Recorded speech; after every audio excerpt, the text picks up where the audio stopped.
İstəyirdim İmam Hüseyni ziyarətə getmək. Heç vaxt getməmişdim. 2017-ci ildə belə içimdə o qədər arzulayıram. Elə istəyirəm getmək. İndi hansısa işlə mi bağlı, nəyləsə bağlı alınmır. Həyətdə iş görürdüm. Yay aylardı. İstədim belə çay qoyum içim bir.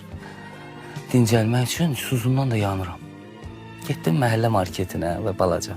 Oradan su aldım ki, küçədə xoşlamıram su içməyi isti havalarda xüsusən. Dedim həyətdə içim. Belə evə çatmağıma az qalıb. Gördüm məhəllə uşaqlarından biri qaçır belə maykada satdı balaca uşaq. Qaç tutdu oynayırlar, nəsə oynayırlar su içindədir belə qaçır. Qaça-qaça da belə əlimdəki butulkaya baxa-baxa qaçdı.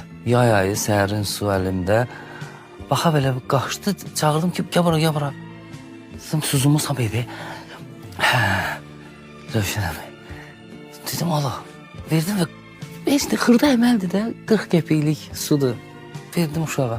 Həyətə girdim, üstündən bir 6-7 dəqiqə keçib, 10 dəqiqə keçməyib. Görüm, telefonuma zəng gəlir ki, Rövşən, tez xarici pasportu göndər mənə. Dedim, nə məsələdir? Tez, mütləqdir.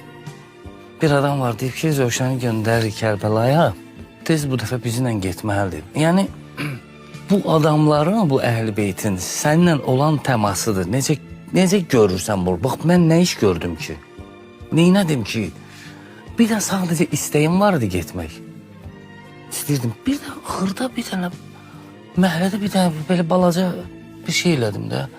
Və girdim həyətə 10 dəqiqə keçməmiş bu xəbər gəldi mənə.